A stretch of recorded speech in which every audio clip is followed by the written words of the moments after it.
Yo, peace be up on you. My name's Johan Say Trillion. As far as I can tell, episode 33. Personality profiles of the 12 apostles. I'm really just gonna get right into this. We about to go into detail about the 12 apostles, who they were, what kind of temperaments they had, personalities, where they came from, what happened after. Where have you heard this before? It's coming from paper 139, the 12 apostles. Think it's a game after this. Think it's a game. Paper 139, the 12 apostles. It is an eloquent testimony to the charm and righteousness of Jesus' earth life that, although he repeatedly dashed to pieces the hopes of his apostles and tore to shreds their every ambition for personal exaltation, only one deserted him. The apostles learned from Jesus about the kingdom of heaven, and Jesus learned much from them about the kingdom of men, human nature as it lives on Urantia and on the other evolutionary worlds of time and space. These 12 men represented many different types of human temperament, and they had not been made alike by schooling.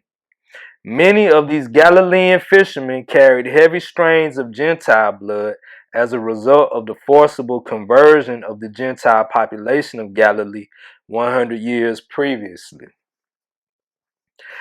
Do not make the mistake of regarding the apostles as being altogether ignorant and unlearned. All of them, except the Alphaeus twins, were graduates of the synagogue schools, having been thoroughly trained in the Hebrew scriptures and in much of the current knowledge of that day. 7 were graduates of the Capernaum synagogue schools, and there were no better Jewish schools in all Galilee. When your records refer to these messengers of the kingdom as being ignorant and unlearned, it was intended to convey the idea that they were laymen, unlearned in the lore of the rabbis and untrained in the methods of rabbinical interpretation of the scriptures. They were lacking in so-called higher education.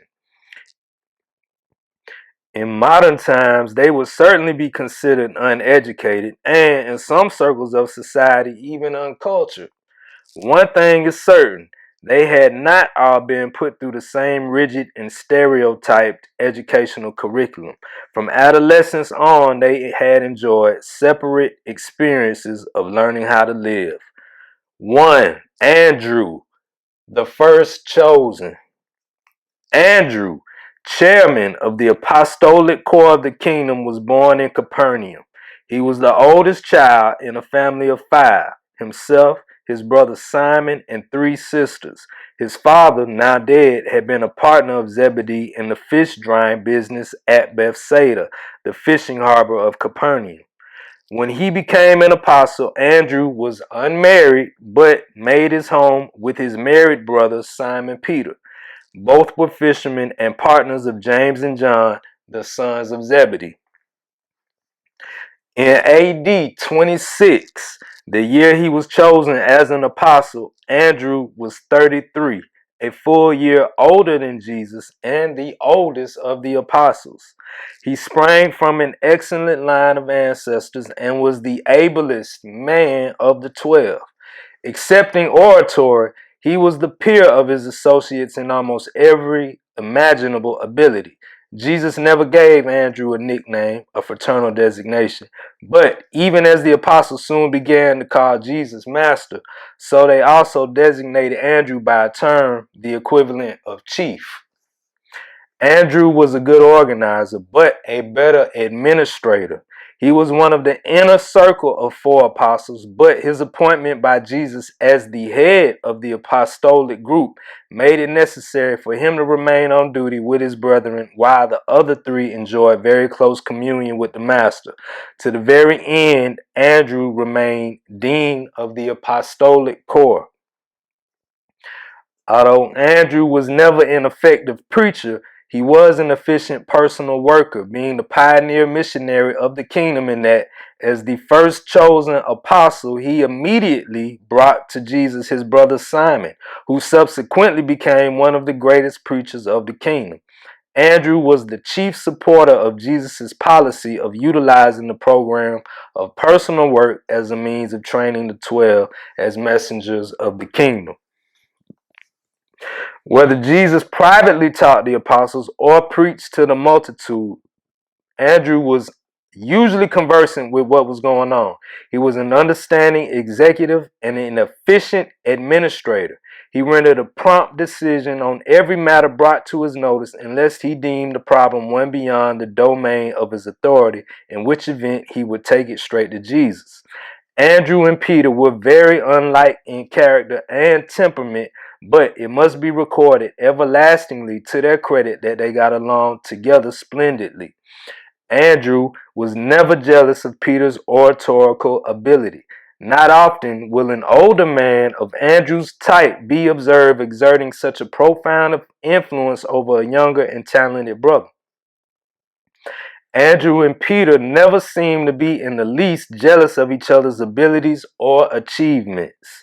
Late on the evening of the day of Pentecost, when, largely through the energetic and inspiring preaching of Peter, 2,000 souls were added to the kingdom, Andrew said to his brother, "I could not do that, but I am glad I have a brother who could."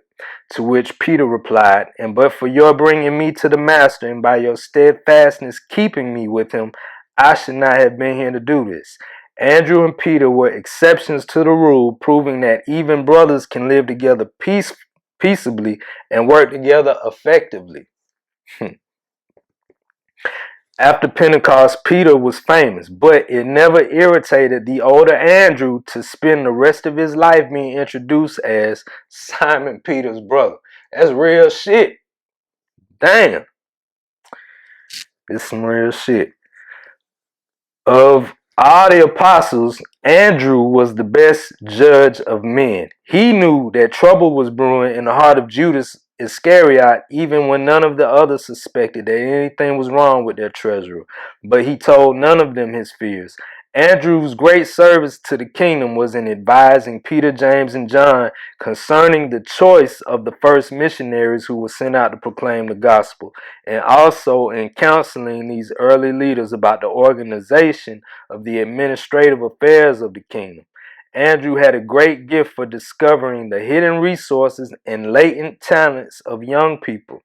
Very soon after Jesus' ascension on high, Andrew began the writing of a personal record of many of the sayings and doings of his departed master. After Andrew's death, other copies of this private record were made and circulated freely among the early teachers of the Christian church.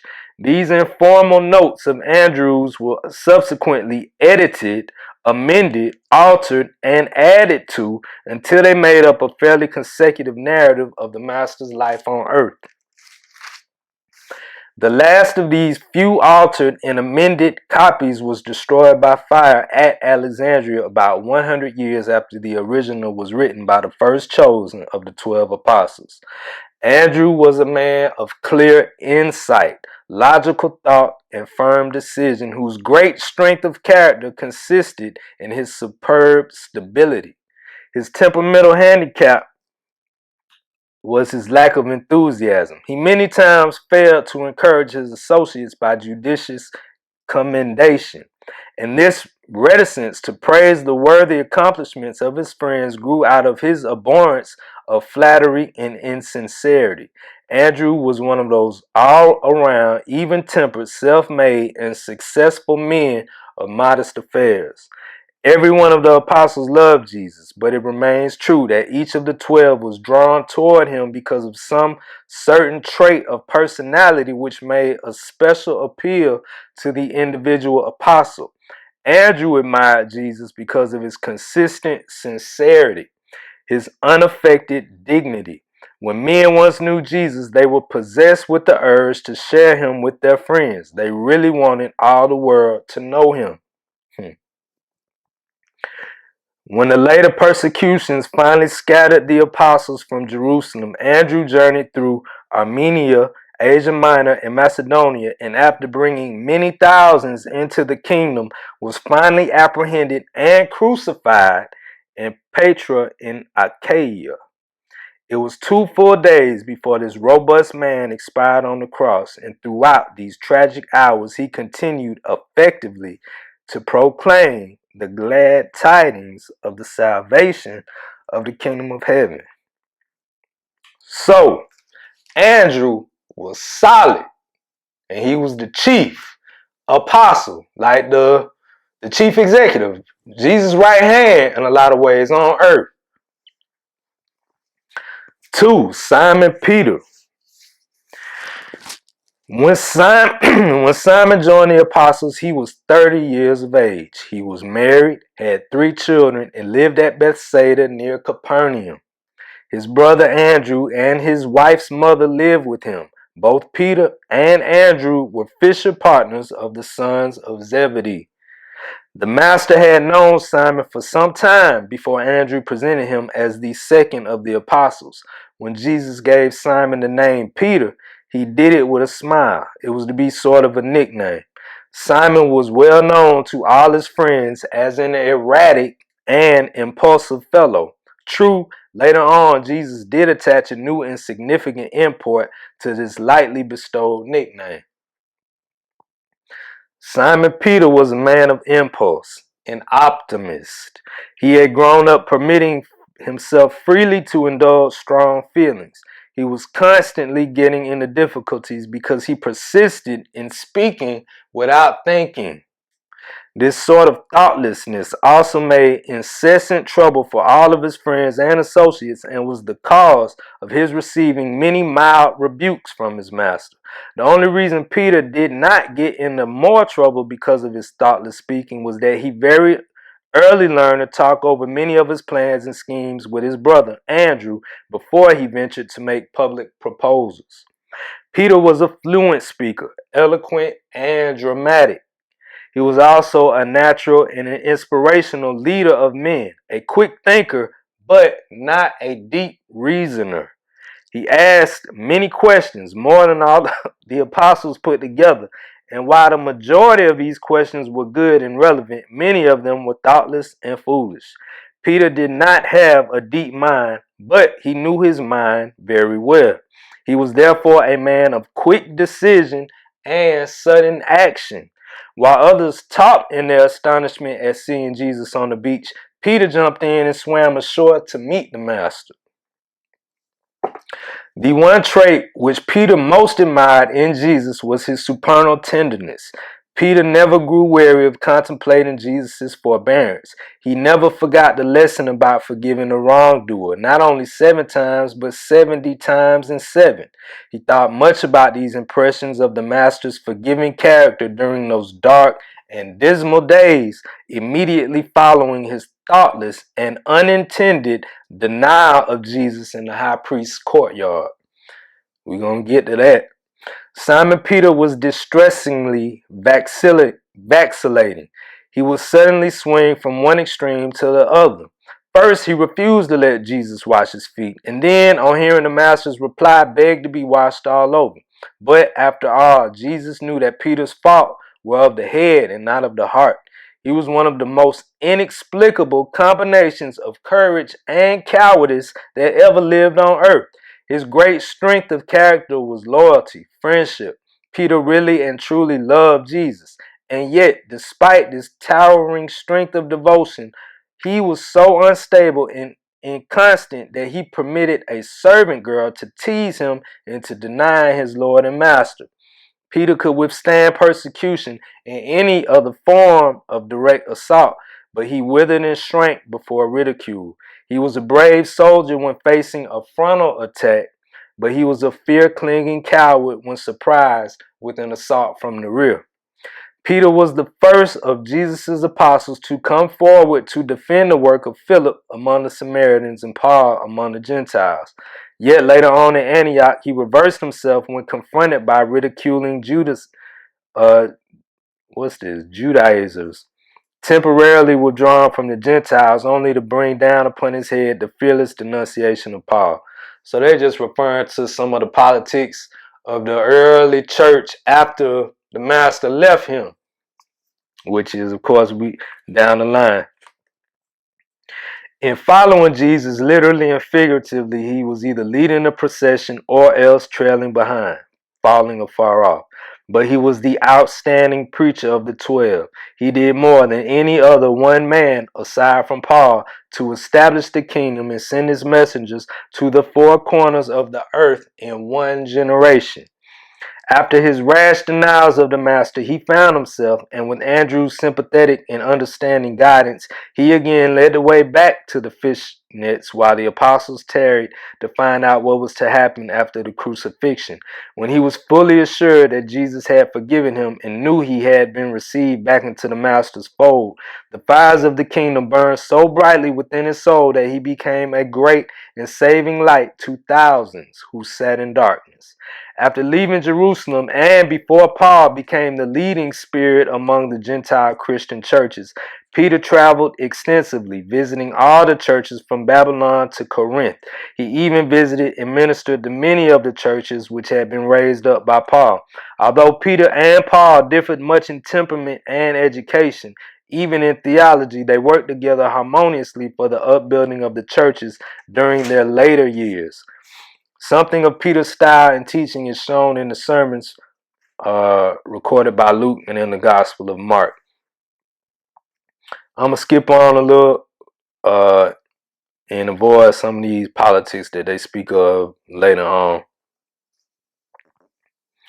Peter's wife was a very able woman. For years she labored acceptably, and I think they named her later. I'm pretty sure they do, but I don't know why they didn't name her right here, but hey. Peter's wife was a very able woman. For years, she labored acceptably as a member of the women's corps, and when Peter was driven out of Jerusalem, she accompanied him upon all his journeys to the churches, as well as on all his missionary excursions. And the day her illustrious husband yielded up his life, she was thrown to the wild beasts in the arena at Rome. And so this man Peter, an intimate of Jesus, one of the inner circle, went forth from Jerusalem proclaiming the glad tidings of the kingdom with power and glory until the fullness of his ministry had been accomplished. And he regarded himself as the recipient of high honors when his captors informed him that he must die as his master had died on the cross. And thus was Simon Peter crucified in Rome. 3. James Zebedee. James, the older of the two apostles, sons of Zebedee, whom Jesus nicknamed Sons of Thunder, was 30 years old when he became an apostle. He was married, had 4 children, and lived near his parents in the outskirts of Capernaum, Bethsaida. He was a fisherman, plying his calling in company with his younger brother John and in association with Andrew and Simon. James and his brother John enjoyed the advantage of having known Jesus longer than any of the other apostles. This able apostle was a temperamental contradiction. He seemed really to possess 2 natures, both of which were actuated by strong feelings. He was particularly vehement when his indignation was once fully aroused.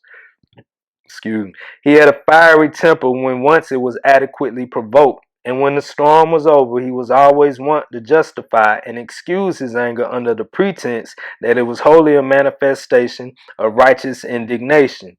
Except for these periodic upheavals of wrath, James' personality was much like that of Andrew. He did not have Andrew's discretion or insight into human nature, but he was a much better public speaker. Next to Peter, unless it was Matthew, James was the best public orator among the 12. Though James was in no sense moody, he could be quiet and taciturn one day and a very good talker and storyteller the next. He usually talked freely with Jesus, but among the 12, for days at a time, he was the silent man. His one great weakness was these spells of unaccountable silence. The outstanding feature of James' personality was his ability to see all sides of a proposition. Of all the 12, he came the nearest to grasping the real import and significance of Jesus' teaching. He too was slow at first to comprehend the master's meaning, but ere they had finished their training, he had acquired a superior concept of Jesus' message. James was able to understand a wide range of human nature. He got along well with the versatile Andrew, the impetuous Peter, and his self-contained brother John. Though James and John had their troubles trying to work together, it was inspiring to observe how well they got along. They did not succeed quite so well as Andrew and Peter, but they did much better than would ordinarily be expected of two brothers, especially such headstrong and determined brothers. But, strange as it may seem, these two sons of Zebedee were much more tolerant of each other than they were of strangers. They had great affection for one another. They had always been happy playmates. It was these sons of thunder who wanted to call fire down from heaven to destroy the Samaritans who presumed to show disrespect for their master. But the untimely death of James greatly modified the vehement temperament of his younger brother John. That characteristic which James most admired was the master's sympathetic affection. Jesus' understanding interest in the small and the great, the rich and the poor, made a great appeal to him. James Zebedee was a well-balanced thinker and planner. Along with Andrew, he was one of the more level-headed of the apostolic group. He was a vigorous individual, but was never in a hurry. He was an excellent balance wheel for Peter. He was modest and undramatic, a daily server, an unpretentious worker, seeking no special reward when he once grasped something of the real meaning of the kingdom. And even in the story about the mother of James and John, who asked that her sons be granted places on the right hand and the left hand of Jesus, it should be remembered that it was the mother who made this request. And when they signified that they were ready to assume such responsibilities, it should be recognized that they were cognizant of the dangers accompanying the master's supposed revolt against the Roman power, and that they were also willing to pay the price.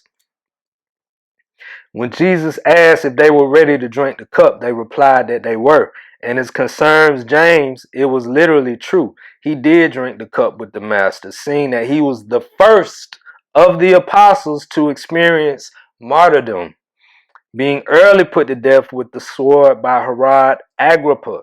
James was thus the first of the 12 to sacrifice his life upon the new battle line of the kingdom. Herod Agrippa feared James above all the other apostles. He was indeed often quiet and silent, but he was brave and determined when his convictions were aroused and challenged. That scares people right there. Check it.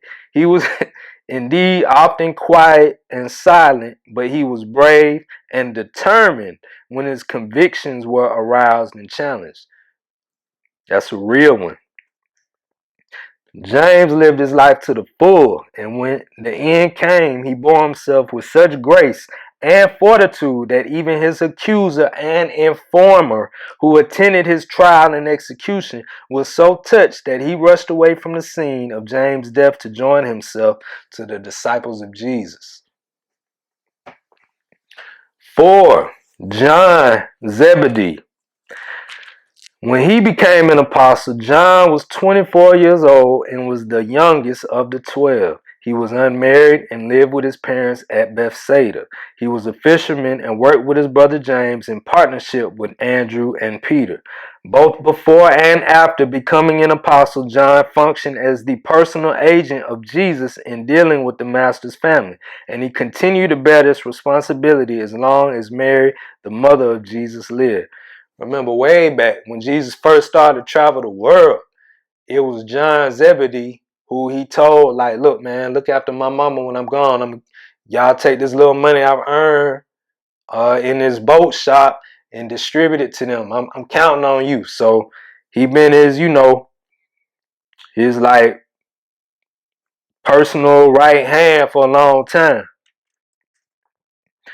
Since John was the youngest of the 12 and so closely associated with Jesus in his family affairs, he was very dear to the master. But it cannot be truthfully said that he was quote, the disciple whom Jesus loved, end quote.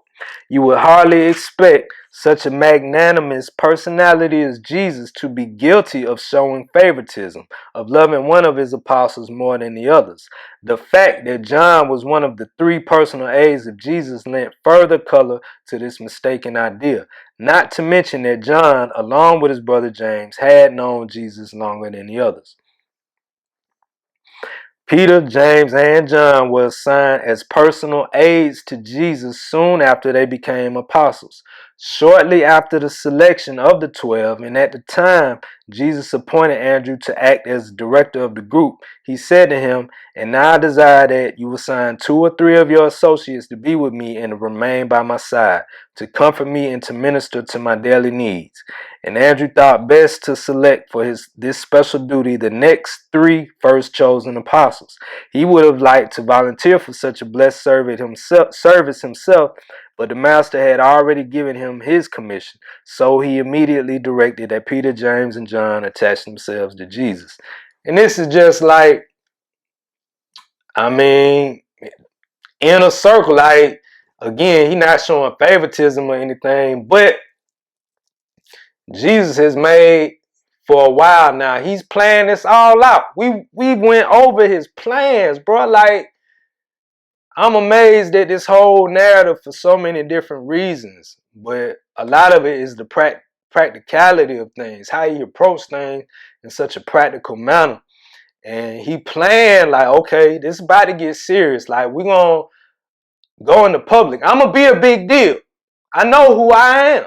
Like, I know what I got to say and I know what I'm about to do. So let me get these apologies. I'm not finna do it alone. Like, this is the creator, son of all things. Not finna do it alone. And on top of that, he needs some homies with him. Like, some real homies. Like, hey, bro, go handle this for me. You know what I'm saying? That type of, we see it every day with entourages. This is an entourage. One of the first. Well, I mean, there's been kingdoms, and so I can't necessarily say one of the first, but this is how they roll, man. And so Peter, James, and John were just his personal, they was who you might always see him with. John Zebedee had many lovely traits of character, but one which was not so lovely was his inordinate but usually well-concealed conceit. His long association with Jesus made many and great changes in his character. This conceit was greatly lessened, but after growing old and becoming more or less childish, this self-esteem reappeared to a certain extent, so that when engaged in directing Nathan in the writing of the gospel, which now bears his name, the aged apostle did not hesitate repeatedly to refer to himself as the disciple whom Jesus loved. In view of the fact that John came nearer to being the chum of Jesus than any other mortal, that he was his chosen personal representative in so many matters, it is not strange that he should have come to regard himself as the disciple whom Jesus loved, since he most certainly knew he was the disciple whom Jesus so frequently trusted. The strongest trait in John's character was his dependability. He was prompt and courageous, faithful and devoted. His greatest weakness was this characteristic conceit. He was the youngest member of his father's family and the youngest of the apostolic group. Perhaps he was just a bit spoiled. Maybe he had been humored slightly too much. But the John of after years was a very different type of person than the self-admiring and arbitrary young man who joined the ranks of Jesus' apostles when he was 24. Those characteristics of Jesus which John most appreciated were the master's love and unselfishness. These traits made such an impression on him that his whole subsequent life became dominated by the sentiment of love and brotherly devotion. He talked about love and wrote about love. This son of thunder became the apostle of love. And at Ephesus, when the aged bishop was no longer able to stand in the pulpit and preach, but had to be carried to church in a chair, and when at the close of the service he was asked to say a few words to believers, for years his only utterance was, "My little children, love one another."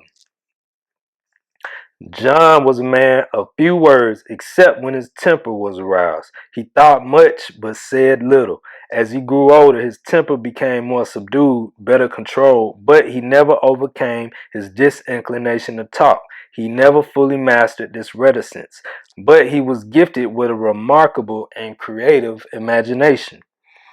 There was another side of John that one would not expect to find in this quiet and introspective type. He was somewhat bigoted and inordinately intolerant. In this respect, he and James were very much alike. They both wanted to call down fire from heaven on the heads of the disrespectful Samaritans. When John encountered some strangers teaching in Jesus' name, he promptly forbade them. But he was not the only one of the 12 who was tainted with this kind of self-esteem and superiority consciousness. John's life was tremendously influenced by the sight of Jesus' going about without a home, as he knew how faithfully he had made provision for the care of his mother and family. John also deeply sympathized with Jesus because of his family's failure to understand him, being aware that they were gradually withdrawing from him. This entire situation, together with Jesus' ever deferring his slightest wish to the will of the Father in heaven and his daily life of implicit trust, made such a profound impression on John that it produced marked and permanent changes in his character, changes which manifested themselves throughout his entire subsequent life. John had a cool and daring courage which few of the other apostles possessed. He was the one apostle who followed right along with Jesus the night of his arrest and dared to accompany his master into the very jaws of death. He was present and near at hand right up to the last earthly hour and was found faithfully carrying out his trust with regard to Jesus' mother and ready to receive such additional instructions as might be given during the last moments of the master's mortal existence. One thing is certain, John was thoroughly dependable. John usually sat on Jesus' right hand when the 12 were at meat. He was the first of the 12 really and fully to believe in the resurrection, and he was the first to recognize the master when he came to them on the seashore after his resurrection. This son of Zebedee was very closely associated with Peter in the early activities of the Christian movement, becoming one of the chief supporters of the Jerusalem church. He was the right-hand support of Peter on the day of Pentecost. Several years after the martyrdom of James, John married his brother's widow. The last 20 years of his life he was cared for by a loving granddaughter. John was imprisoned several times and was banished to the Isle of Patmos for a period of 4 years until another emperor came to power in Rome. Had not John been tactful and sagacious, he would undoubtedly have been killed as he was his more outspoken brother James. As was his more outspoken brother James. As the years passed, John, together with James, the Lord's brother, learn to practice wise conciliation when they appeared before the civil magistrates. They found that a soft answer turns away wrath. They also learned to represent the church as a spiritual brotherhood devoted to the social service of mankind rather than as the kingdom of heaven. They taught loving service rather than ruling power, kingdom and king. And that was their early way trying to just kind of separate, like, because Rome is governed by Caesar. This is a government that is all hail Caesar. So they start hearing about what took place in Jerusalem and just the whole, everything that took place in Palestine, what the master accomplished and did. And they start hearing the word kingdom, like they just thinking we got to suppress this. So they're trying to separate, like, we don't mean kingdom in that sense. This is a spiritual brotherhood. It's where he's saying John Zebedee and the master's brother in the flesh, James, who subsequently, after the master's resurrection, became a part of the movement. When in temporary exile on Patmos, John wrote the book of Revelation. which you now have in greatly abridged and distorted form. This book of Revelation contains the surviving fragments of a great revelation, large portions of which were lost, other portions of which were removed subsequent to John's writing. It is preserved in only fragmentary and adulterated form. John traveled much, labored incessantly, and after becoming bishop of the Asia churches, settled down at Ephesus. He directed his associate Nathan in the writing of the so-called Gospel according to John at Ephesus when he was 99 years old. Of all the 12 apostles, John Zebedee eventually became the outstanding theologian. He died a natural death at Ephesus in AD 103 when he was 101 years of age. 5. Phillip the Curious. Philip was the fifth apostle to be chosen, being called when Jesus and his first four apostles were on their way from John's rendezvous on the Jordan to Cana of Galilee.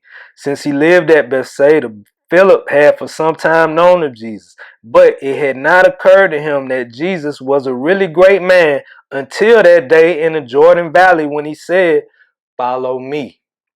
Philip was also somewhat influenced by the fact that Andrew, Peter, James, and John had accepted Jesus as the deliverer. Philip was 27 years of age when he joined the apostles. He had recently been married, but he had no children at this time. The nickname which the apostles gave him signified curiosity. Philip was always wanting to be shown. He never seemed to see very far into any proposition. He was not necessarily dull, but he lacked imagination.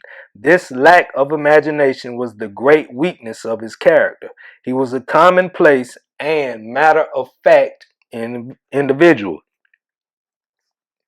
When the apostles were organized for service, Philip was made steward. It was his duty to see that they were at all times supplied with provisions, and he was a good steward. His strongest characteristic was his methodical thoroughness. He was both mathematical and systematic. Philip came from a family of 7, 3 boys and 4 girls. He was next to the oldest, and after the resurrection, he baptized his entire family into the kingdom. Philip's people were fisher folk. His father was a very able man, a deep thinker, but his mother was of a very mediocre family. Look here, bro. These behind the scenes beings who just kind of are observing us like we might ants or something, they don't pull no punches. Like they just say things for what they are and just saying, damn. Philip was not a man who could be expected to do big things, but he was a man who could do little things in a big way, do them well and acceptably. Only a few times in 4 years did he fail to have food on hand to satisfy the needs of all. Even the many emergency demands attendant upon the life they lived seldom found him unprepared. The commissary department of the apostolic family was intelligently and efficiently managed. The strong point about Philip was his methodical reliability. The weak point in his makeup was his utter lack of imagination, the absence of the ability to put 2 and 2 together to obtain 4. He was mathematical in the abstract, but not constructive in his imagination. He was almost entirely lacking in certain types of imagination. He was the typical, everyday, and commonplace average man. There were a great many such men and women among the multitudes who came to hear Jesus teach and preach, and they derived great comfort from observing one like themselves elevated to an honored position in the councils of the Master. They derived courage from the fact that one like themselves had already found a high place in the affairs of the kingdom. And Jesus learned much about the way some human minds function as he so patiently listened to Philip's foolish questions and so many times complied with his steward's requests to be shown. The one quality about Jesus which Philip so continuously admired was the master's unfailing generosity. Never could Philip find anything in Jesus which was small, niggardly, or stingy, and he worshipped this ever-present and unfailing liberality. There was little about Philip's personality that was impressive. He was often spoken of as Philip of Bethsaida, the town where Andrew and Peter lived. Damn. He was almost without discerning vision. He was unable to grasp the dramatic possibilities of a given situation. He was not pessimistic, he was simply prosaic. He was also greatly lacking in spiritual insight. He would not hesitate to interrupt Jesus in the midst of one of the Master's most profound discourses to ask an apparently foolish question. But Jesus never reprimanded him for such thoughtlessness. He was patient with him and considerate of his inability to grasp the deeper meanings of the teaching. Jesus well knew that if he once rebuked Philip for asking these annoying questions, he would not only wound this honest soul, but such a reprimand would so hurt Philip that he would never again feel free to ask questions. Jesus knew that on his worlds of space, there were untold billions of similar slow-thinking mortals, and he wanted to encourage them all to look to him and always to feel free to come to him with their questions and problems. After all, Jesus was really more interested in Philip's foolish questions than in a sermon he might be preaching. Jesus was supremely interested in men, all kinds of men. The apostolic steward was not a good public speaker, but he was a very persuasive and successful personal worker. He was not easily discouraged. He was a plodder and very tenacious in anything he undertook. He had that great and rare gift of saying, "Come." When his first convert, Nathanael, wanted to argue about the merits and demerits of Jesus in Nazareth, Philip's effective reply was, "Come and see." He was not a dogmatic preacher who exhorted his hearers to go do this and that. He met all situations as they arose in his work with come with me, I will show you the way. And that is always the effective technique in all forms and phases of teaching. Even parents may learn from Philip the better way of saying to their children, not go do this and go do that, but rather come with us while we show and share with you the better way. The inability of Philip to adapt himself to a new situation was well shown when the Greeks came to him at Jerusalem saying, "Sir, we desire to see Jesus." Now Philip would have said to any Jew asking such a question, "Come." But these men were foreigners, and Philip could remember no instructions from his superiors regarding such matters. So the only thing he could think to do was to consult the chief, Andrew, and then they both escorted the inquiring Greeks to Jesus. Likewise, when he went into Samaria preaching and baptizing believers as he had been instructed by his master, he refrained from laying hands on his converts in token of their having received the Spirit of truth. This was done by Peter and John, who presently came down from Jerusalem to observe the work in behalf of the mother church. Again, those are later politics. Philip went on through the trying times of the Master's death, participated in the reorganization of the 12, and was the first to go forth to win souls for the kingdom outside of the immediate Jewish ranks, being most successful in his work for the Samaritans and in all his subsequent labors in behalf of the gospel. Philip's wife, who was an efficient member of the women's corps, another side note we're going to get to, there was a whole apostolic corps of women that Jesus subsequently introduced after having already started his public ministry. One of the more fascinating things in all of history, especially the fact that this has been suppressed. Philip's wife, who was an efficient member of the women's corps, became actively associated with her husband in his evangelistic work after their flight from the Jerusalem persecutions. His wife was a fearless woman. She stood at the foot of Philip's cross, encouraging him to proclaim the glad tidings even to his murderers. And when his strength failed, she began a recital of the story of salvation by faith in Jesus and was silenced only when the irate Jews rushed upon her and stoned her to death. Their eldest daughter Leah continued their work, later on becoming the renowned prophetess of Hierapolis. Phillip, the one-time steward of the 12, was a mighty man in the kingdom, winning souls wherever he went, and he was finally crucified for his faith and buried at Hierapolis. 6. Honest Nathaniel. Excuse me. Nathaniel, the sixth and last of the apostles to be chosen by the Master himself, was brought to Jesus by his friend Philip. He had been associated in several business enterprises with Philip, and with him was on the way down to see John the Baptist when they encountered Jesus.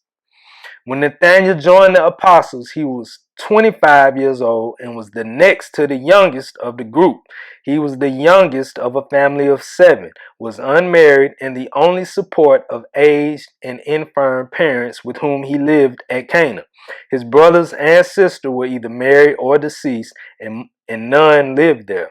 Nathanael and Judas Iscariot were the 2 best educated men among the 12. Nathanael had thought to become a merchant. Jesus did not himself give Nathanael a nickname, but the 12 soon began to speak of him in terms that signified honesty, sincerity. He was without guile, and this was his great virtue. He was both honest and sincere. The weakness of his character was his pride. He was very proud of his family, his city, his reputation, and his nation, all of which is commendable if it is not carried too far. But Nathanael was inclined to go to extremes with his personal prejudices. He was disposed to prejudge individuals in accordance with his personal opinions.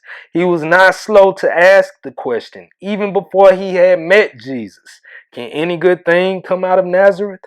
But Nathanael was not obstinate, even if he was proud. He was quick to reverse himself when he once looked into Jesus' face. In many respects, Nathanael was the odd genius of the 12. He was the apostolic philosopher and dreamer, but he was a very practical sort of dreamer. He alternated between seasons of profound philosophy and periods of rare and droll humor. When in the proper mood, he was probably the best storyteller among the 12. Jesus greatly enjoyed hearing Nathanael discourse on things both serious and frivolous. Nathanael progressively took Jesus and the kingdom more seriously, but never did he take himself seriously. He was really like a comedian, bro. He kept them, you'll see. The apostles all loved and respected Nathanael, and he got along with them splendidly, excepting Judas Iscariot. Judas did not think Nathanael took his apostleship sufficiently seriously and once had the temerity to go secretly to Jesus and lodge complaint against him. Said Jesus, Judas, watch carefully your steps. Do not over magnify your office. Who of us is competent to judge his brother? It is not the Father's will that his children should partake only of the serious things of life. Let me repeat, I have come that my brethren in the flesh may have joy, gladness, and life more abundantly. Go then, Judas, and do well that which has been entrusted to you, but leave Nathanael, your brother, to give account of himself to God. And the memory of this, with that of many similar experiences, long lived in the self-deceiving heart of Judas Iscariot. Oh, we're going to get to him. Many times, when Jesus was away on the mountain with Peter, James, and John, and things were becoming tense and tangled among the apostles, when even Andrew was in doubt about what to say to his disconsolate brethren, Nathanael would relieve the tension by a bit of philosophy or a flash of humor, good humor too. Nathanael's duty was to look after the families of the 12. He was often absent from the apostolic councils, but when he heard that sickness or anything out of the ordinary had happened to one of his charges, he lost no time in getting to that home. The 12 rested securely in the knowledge that their family's welfare was safe in the hands of Nathanael. Nathanael most revered Jesus for his tolerance. He never grew weary of contemplating the broad-mindedness and generous sympathy of the Son of Man. Nathanael's father, Bartholomew, died shortly after Pentecost, after which this apostle went into Mesopotamia and India, proclaiming the glad tidings of the kingdom and baptizing believers. His brethren never knew what became of their one-time philosopher, poet, and humorist. But he also was a great man in the kingdom and did much to spread his master's teachings, even though he did not participate in the organization of the subsequent Christian church. Nathanael died in India. Fascinating, bro. 7. Matthew Levi. Matthew, the seventh apostle, was chosen by Andrew. Matthew belonged to a family of tax gatherers, or publicans, but was himself a customs collector in Capernaum where he lived. He was 31 years old and married and had 4 children. He was a man of moderate wealth, the only one of any means belonging to the apostolic corps. He was a good businessman, a good social mixer, and was gifted with the ability to make friends and get along smoothly with a great variety of people. Man, just listen to this click, bro. Like, it's amazing. But he was the one who, he had a check. You know what I'm saying? And really, the only one among them that really had a check. Andrew appointed Matthew the financial representative of the apostles. In a way, he was the fiscal agent and publicity spokesman for the apostolic organization. He was a keen judge of human nature and a very efficient propagandist. His is a personality difficult to visualize, but he was a very earnest disciple and an increasing believer in the mission of Jesus and in the certainty of the kingdom. Jesus never gave Levi a nickname, but his fellow apostles commonly referred to him as the money getter. Levi's strong point was his wholehearted devotion to the cause.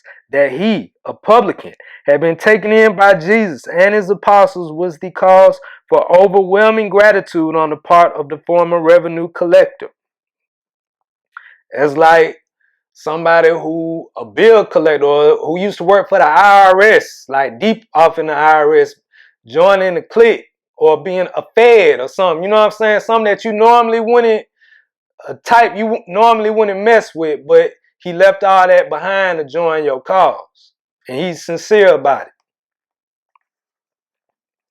However, it requires some little time for the rest of the apostles, especially Simon Zelotes and Judas Iscariot, to become reconciled to the publicans' presence in their midst. Matthew's weakness was his short-sighted and materialistic viewpoint of life. But in all these matters, he made great progress as the months went by. He, of course, had to be absent from many of the most precious seasons of instruction, as it was his duty to keep the treasury replenished. It was the master's forgiving disposition which Matthew most appreciated. He would never cease to recount that faith only was necessary in the business of finding God. He always liked to speak of the kingdom as this business of finding God. Though Matthew was a man with a past, He gave an excellent account of himself, and as time went on, his associates became proud of the publican's performances. He was one of the apostles who made extensive notes on the sayings of Jesus, and these notes were used as the basis of Isidore's subsequent narrative of the sayings and doings of Jesus, which has become known as the Gospel according to Matthew. The great and useful life of Matthew, the businessman and customs collector of Capernaum, has been the means of leading thousands upon thousands of other businessmen, public officials, and politicians down through the subsequent ages, also to hear that engaging voice of the Master saying, "Follow me." Matthew really was a shrewd politician, but he was intensely loyal to Jesus and supremely devoted to the task of seeing that the messengers of the coming kingdom were adequately financed. The presence of Matthew among the 12 was the means of keeping the doors of the kingdom wide open to hosts of downhearted and outcast souls who had regarded themselves as long since without the bounds of religious consolation. Outcast and despairing men and women flocked to hear Jesus, and he never turned one away. Matthew received freely tendered offerings from believing disciples and the immediate auditors of the Master's teachings, but he never openly solicited funds from the multitudes. Interesting. He did all his financial work in a quiet and personal way and raised most of the money among the more substantial class of interested believers. He gave practically the whole of his modest fortune to the work of the Master and his apostles, but they never knew of this generosity save Jesus, who knew all about it. Matthew hesitated openly to contribute to the apostolic funds for fear that Jesus and his associates might regard his money as being tainted. So he gave much in the names of other believers. During the earlier months, when Matthew knew his presence among them was more or less of a trial, he was strongly tempted to let them know that his funds often supplied them with their daily bread, but he did not yield. When evidence of the disdain of the publican would become manifest, Levi would burn to reveal to them his generosity, but always he managed to keep still. When the funds for the work were short of the estimated requirements, Levi would often draw heavily upon his own personal resources. Also, sometimes when he became greatly interested in Jesus' teachings, he preferred to remain and hear the instruction, even though he knew he must personally make up for his failure to solicit the necessary funds. But Levi did so wish that Jesus might know that much of the money came from his pocket. He little realized that the Master knew all about it. This is a God, bro. He knew everything. The apostles all died without knowing that Matthew was their benefactor to such an extent that when he went forth to proclaim the gospel of the kingdom after the beginning of the persecutions, he was practically penniless. When these persecutions caused the believers to forsake Jerusalem, Matthew journeyed north, preaching the gospel of the kingdom and baptizing believers. He was lost to the knowledge of his former apostolic associates, but on he went, preaching and baptizing through Syria, Cappadocia, Galatia, Bithynia, and Thrace. And it was in Thrace at Lysimachia that certain unbelieving Jews conspired with the Roman soldiers to encompass his death. And this regenerated publican died triumphant in the faith of a salvation he had so surely learned from the teachings of the Master during his recent sojourn on earth.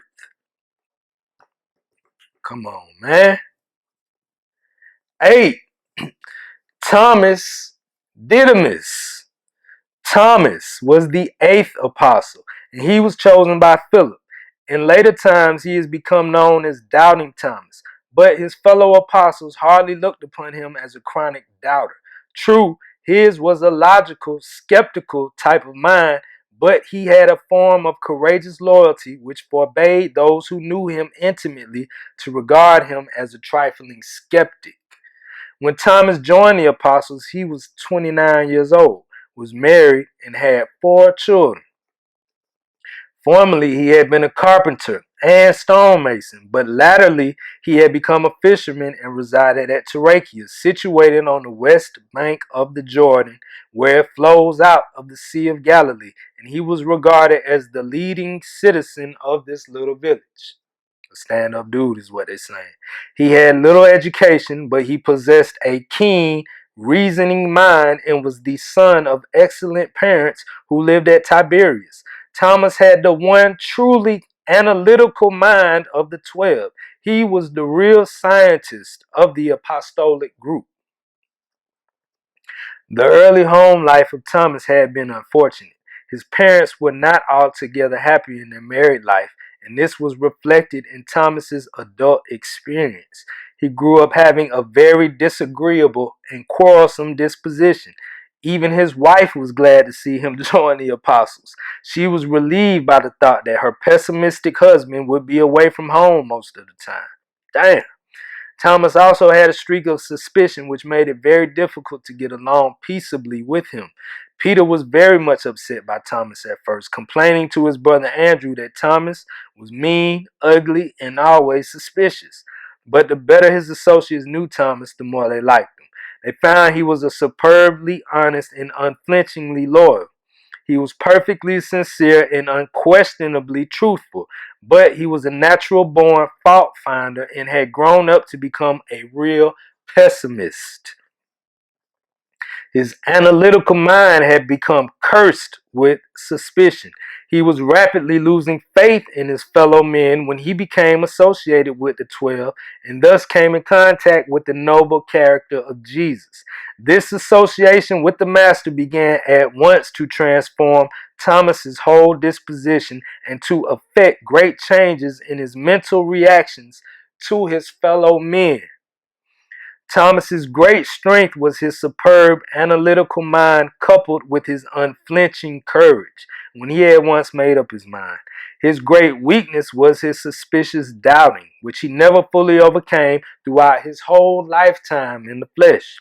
In the organization of the 12, Thomas was assigned to arrange and manage the itinerary, and he was an able director of the work and movements of the apostolic corps. He was a good executive, an excellent businessman, but he was handicapped by his many moods. He was one man one day and another man the next. He was inclined toward melancholic brooding when he joined the apostles, but contact with Jesus and the apostles largely cured him of this morbid introspection. Jesus enjoyed Thomas very much and had many long personal talks with him. His presence among the apostles was a great comfort to all honest doubters and encouraged many troubled minds to come into the kingdom, even if they could not wholly understand everything about the spiritual and philosophic phases of the teachings of Jesus. Thomas's membership in the 12 was a standing declaration that Jesus loved even honest doubters. The other apostles held Jesus in reverence because of some special and outstanding trait of his replete personality. But Thomas revered his master because of his superbly balanced character. Increasingly, Thomas admired and honored one who was so lovingly merciful, yet so inflexibly just and fair, so firm but never obstinate, so calm but never indifferent, so helpful and so sympathetic but never meddlesome or dictatorial, so strong but at the same time so gentle, so positive but never rough or rude, so tender but never vacillating, so pure and innocent but at the same time so virile, aggressive, and forceful, so truly courageous but never rash or foolhardy, such a lover of nature but so free from all tendency to revere nature, so humorous and so playful, but so free from levity and frivolity. It was this matchless symmetry of personality that so charmed Thomas. He probably enjoyed the highest intellectual understanding and personality appreciation of Jesus of any of the 12. In the councils of the 12, Thomas was always cautious, advocating a policy of safety first. But if his conservatism was voted down or overruled, He was always the first, fearlessly to move out in execution of the program decided upon. Again and again would he stand out against some project as being foolhardy and presumptuous. He would debate to the bitter end, but when Andrew would put the proposition to a vote, and after the 12 would elect to do that which he had so strenuously opposed, Thomas was the first to say, "Let's go." He was a good loser. He did not hold grudges nor nurse wounded feelings. That's amen. That's real. Time and again did he oppose letting Jesus expose himself to danger. But when the master would decide to take such risks, always was it Thomas who rallied the apostles with his courageous words. "Come on, comrades, let's go and die with him."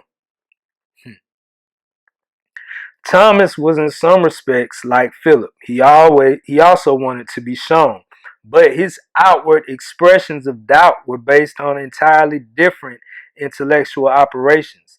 Thomas was analytical, not merely skeptical. As far as personal physical courage was concerned, he was one of the bravest among the 12. Thomas had become Thomas had some very bad days. He was blue and downcast at times. The loss of his twin sister when he was 9 years old had occasioned him such much youthful sorrow and had added to his temperamental problems of later life. Man, they go in, bro. Like, this is what people are made of, bro. Come on, man. You think somebody just sat around and made this up? Who? I'd like to meet such a writer for real. If a human being just brought this out of his imagination, I really want to know who. As far as I can tell, bro, this somebody in the spiritual realm trying to tell you something.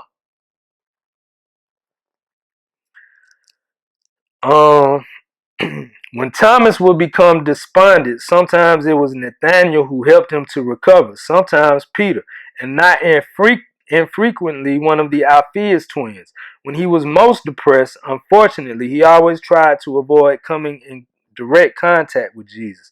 But the master knew all about this and had an understanding sympathy for his apostle when he was thus afflicted with depression and harassed by doubts. Sometimes Thomas would get permission from Andrew to go off by himself for a day or two, but he soon learned that such a course was not wise. He early found that it was best when he was downhearted to stick close to his work and to remain near his associates. But no matter what happened in his emotional life, he kept right on being an apostle. When the time actually came to move forward, it was always Thomas who said, "Let's go." Thomas is the great example of a human being who has doubts, faces them, and wins. He had a great mind. He was no carping critic. He was a logical thinker. He was the acid test of Jesus and his fellow apostles. If Jesus and his work had not been genuine, it could not have held a man like Thomas from the start to the finish. He had a keen and sure sense of fact. At the first appearance of fraud or deception, Thomas would have at the first appearance of fraud or deception, Thomas would have forsaken them all. Scientists may not fully understand all about Jesus and his work on earth, but there lived and worked with the Master and his human associates a man whose mind was that of a true scientist, Thomas Didimus, and he believed in Jesus of Nazareth. Thomas had a trying time during the days of the trial and crucifixion. He was for a season in the depths of despair, but he rallied his courage, stuck to the apostles, and was present with them to welcome Jesus on the Sea of Galilee. For a while he succumbed to his doubting depression, but eventually rallied his faith and courage. He gave wise counsel to the apostles after Pentecost, and when persecution scattered the believers, went to Cyprus, Crete, the North African coast, and Sicily, preaching the glad tidings of the kingdom and baptizing believers. And Thomas continued preaching and baptizing until he was apprehended by the agents of the Roman government and was put to death in Malta. Just a few weeks before his death, he had begun the writing of the life and teachings of Jesus. 9 and 10. James and Judas Alphaeus. James and Judas, not to be confused with Judas Iscariot. We'll get to him. James and Judas, the sons of Alphaeus, the twin fishermen living near Charissa, were the 9th and 10th apostles and were chosen by James and John Zebedee. They were 26 years old and married, James having 3 children, Judas 2. There's not much to be said about these two commonplace fisher folk. They loved their master and Jesus loved them, but they never interrupted his discourses with questions. They understood very little about the philosophical discussions or the theological debates of their fellow apostles, but they rejoiced to find themselves numbered among such a group of mighty men. These two men were almost identical in personal appearance, mental characteristics, and extent of spiritual perception. What may be said of one should be recorded of the other. Andrew assigned them to the work of policing the multitudes. They were the chief ushers of the preaching hours and, in fact, the general servants and errand boys of the 12. They helped Phillip with the supplies. They carried money to the families for Nathanael, and always were they ready to lend a helping hand to any one of the apostles.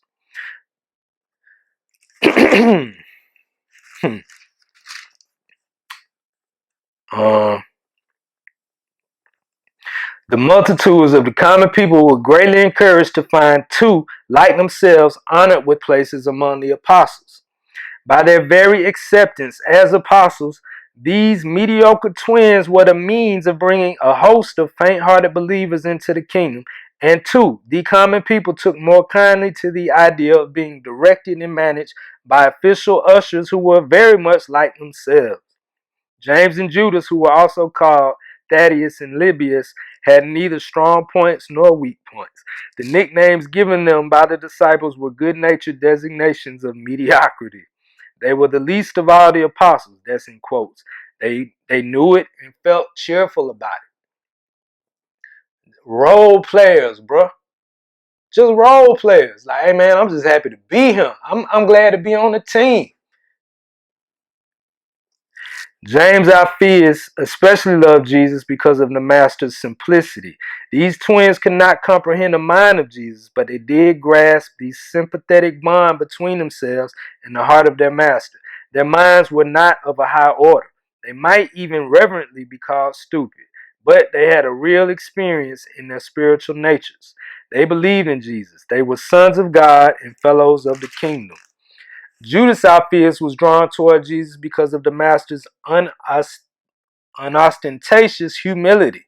Such humility linked with such personal dignity made a great appeal to Judas. The fact that Jesus would always enjoy silence regarding his unusual acts made a great impression on this simple child of nature. The twins were good-natured, simple-minded helpers, and everybody loved them. Jesus welcomed these young men of one talent to positions of honor on his personal staff in the kingdom because there are untold millions of other such simple and fear-ridden souls on the worlds of space whom he likewise wishes to welcome into active and believing fellowship with himself in his outpoured spirit of truth. Jesus does not look down upon littleness, only upon evil and sin.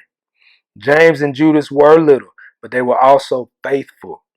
They were simple and ignorant, but they were also big-hearted, kind, and generous. And how gratefully proud were these humble men on that day when the master refused to accept a certain rich man as an evangelist unless he would sell all his goods and help the poor.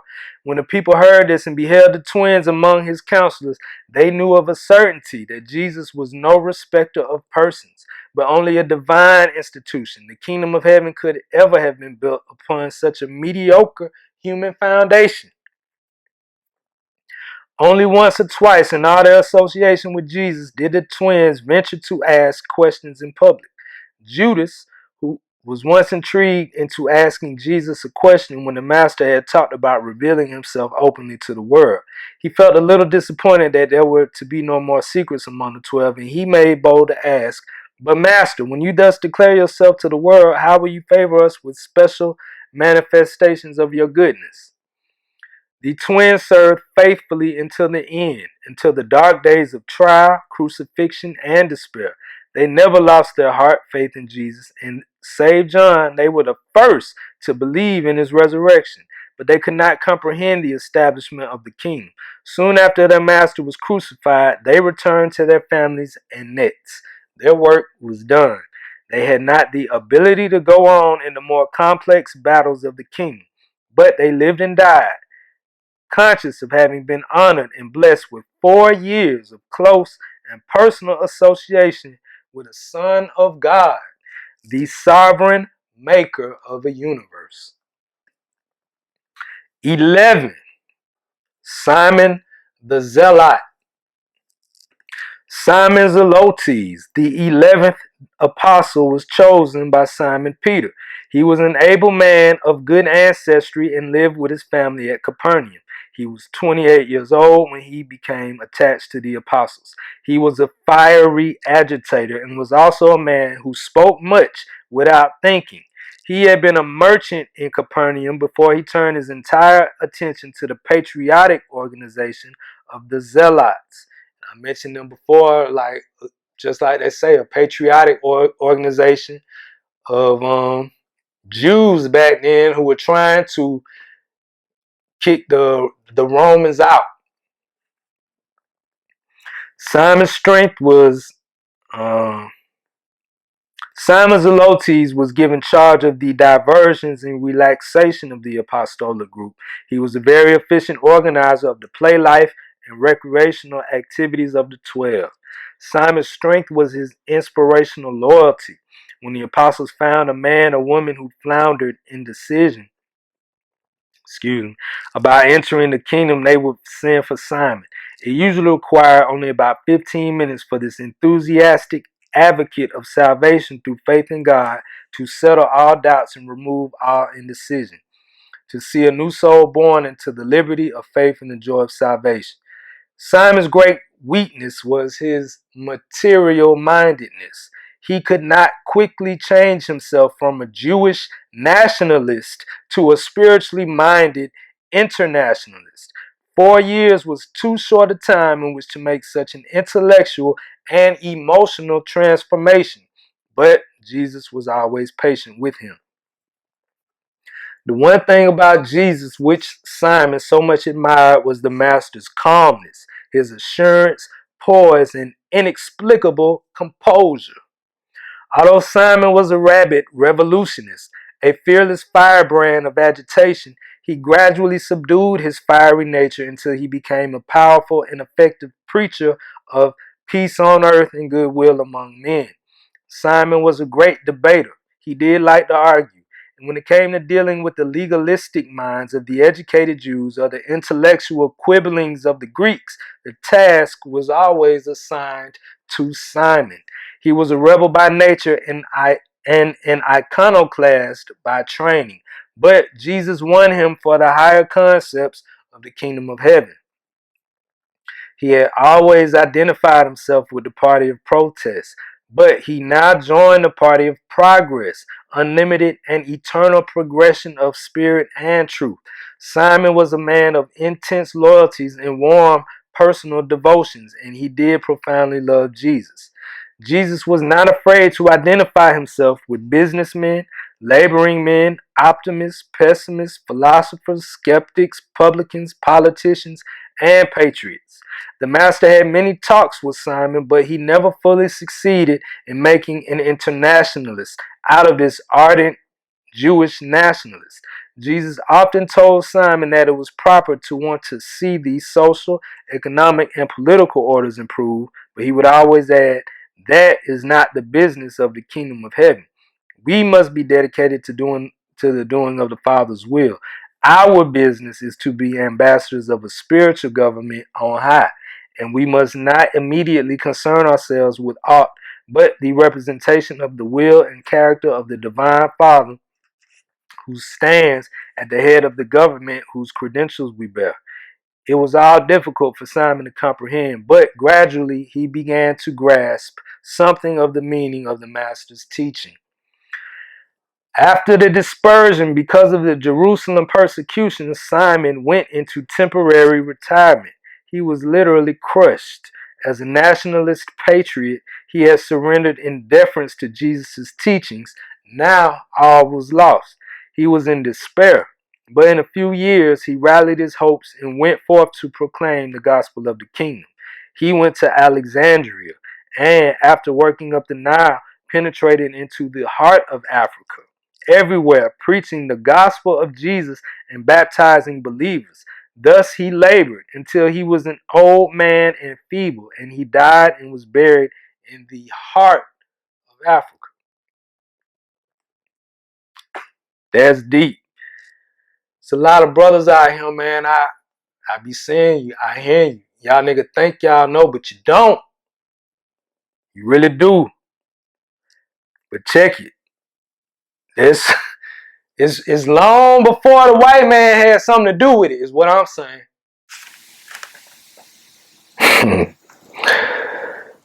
And it's what y'all been waiting on, I'm sure. 12. Judas Iscariot. Judas Iscariot, the 12th apostle, was chosen by Nathanael. He was born in Kerioth, a small town in southern Judea.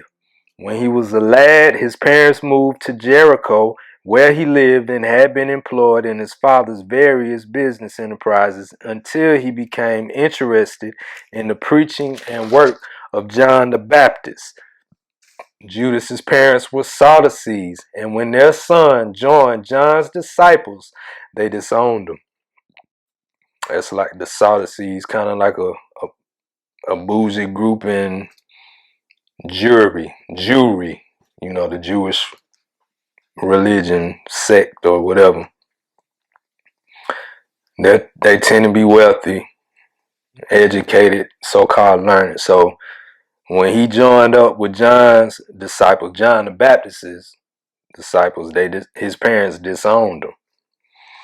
When Nathanael met Judas at Tyrachia, he was seeking employment with a fish drying enterprise at the lower end of the Sea of Galilee. He was 30 years of age and unmarried when he joined the apostles. He was probably the best educated man among the 12 and the only Judean in the master's apostolic family. Judas had no outstanding trait of personal strength, although he had many outwardly appearing traits of culture and habits of training. He was a good thinker, but not always a truly honest thinker. Judas did not really understand himself. He was not really sincere in dealing with himself. Andrew appointed Judas treasurer of the 12, a position which he was eminently fitted to hold. And up to the time of the betrayal of his master, he discharged the responsibilities of his office honestly, faithfully, and most efficiently.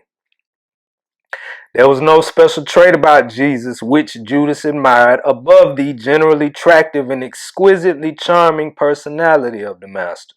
Judas was never able to rise above his Judean prejudices against his Galilean associates. He would even criticize in his mind many things about Jesus.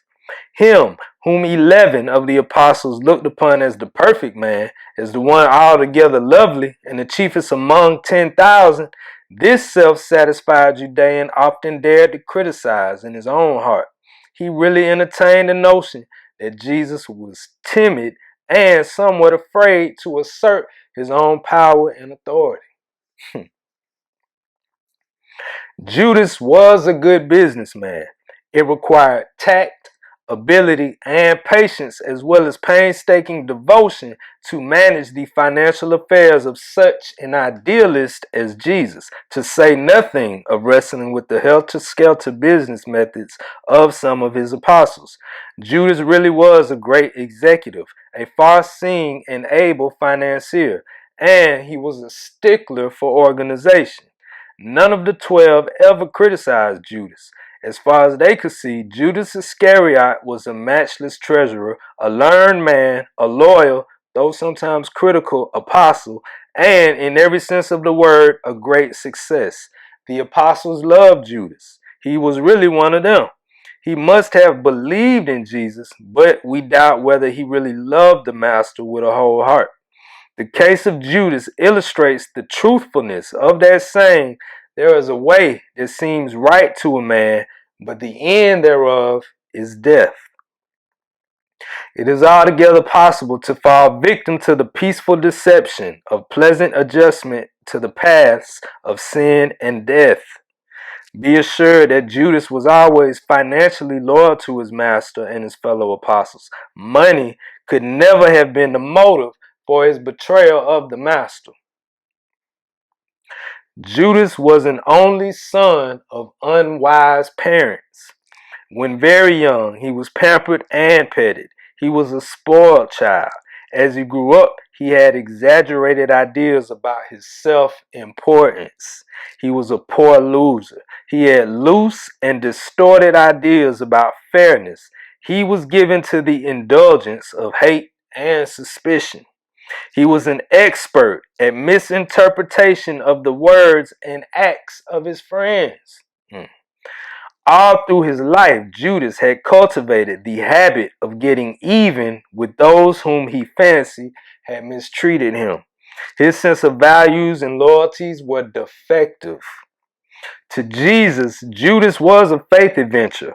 From the beginning, the master fully understood the weakness of this apostle and well knew the dangers of admitting him to fellowship. But it is the nature of these sons of God to give every created being a full equal chance for salvation and survival. Jesus wanted not only the mortals of this world, but the onlookers of innumerable other worlds to know that when doubts exist as to the sincerity and wholeheartedness of a creature's devotion to the kingdom, it is the invariable practice of the judges of men fully to receive the doubtful candidate. The door of eternal life is wide open to all. Whosoever will may come. There are no restrictions or qualifications save the faith of the one who comes. This is just the reason why Jesus permitted Judas to go on to the very end, always doing everything possible to transform and save this weak and confused apostle. But when light is not honestly received and lived up to, it tends to become darkness within the soul. Judas grew intellectually regarding Jesus' teachings about the kingdom, but he did not make progress in the acquirement of spiritual character as did the other apostles. He failed to make satisfactory personal progress in spiritual experience. Judas became increasingly a brooder over personal disappointment, and finally, he became a victim of resentment. His feelings had been many times hurt, and he grew abnormally suspicious of his best friends, even of the master. Presently, he became obsessed with the idea of getting even, anything to avenge himself, yes, even betrayal of his associates and his master. But these wicked and dangerous ideas did not take definite shape until the day when a grateful woman broke an expensive box of incense at Jesus' feet. This seemed wasteful to Judas, and when his public protest was so sweepingly disallowed by Jesus right there in the hearing of all, it was too much. That event determined the mobilization of all the accumulated hate, hurt, malice, prejudice, jealousy, and revenge of a lifetime. And he made up in his mind to get even with he knew not whom, but he crystallized all the evil of his nature upon the one innocent person in all the sordid drama of his unfortunate life, just because Jesus happened to be the chief actor in the episode which marked his passing from the progressive kingdom of light into that self-chosen domain of darkness.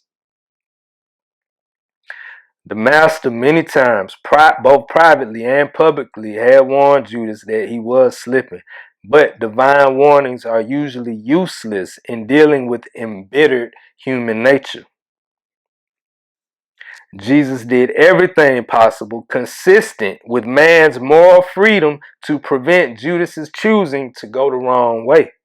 The great test finally came. The son of resentment failed.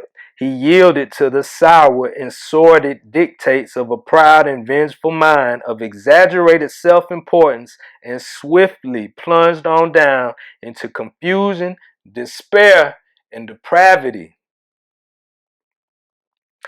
Judas then entered into the base and shameful intrigue to betray his Lord and Master and quickly carried the nefarious scheme into effect.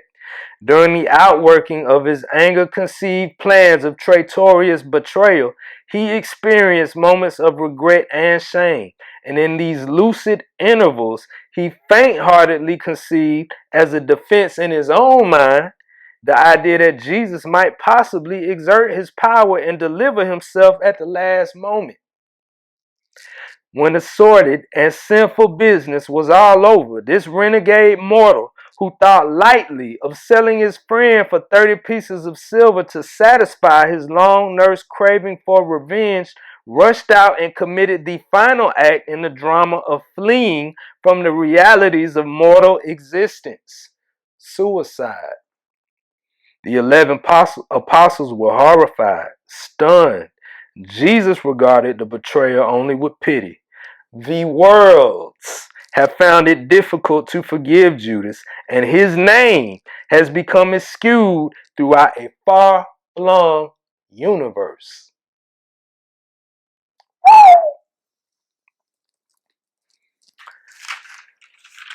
It's from paper 139. The 12 apostles. Personality profiles of the 12 apostles. I don't know about you, man. I'm consistently blown away by these papers and the pictures they paint consistently. But yo, that's it, man. It's all love.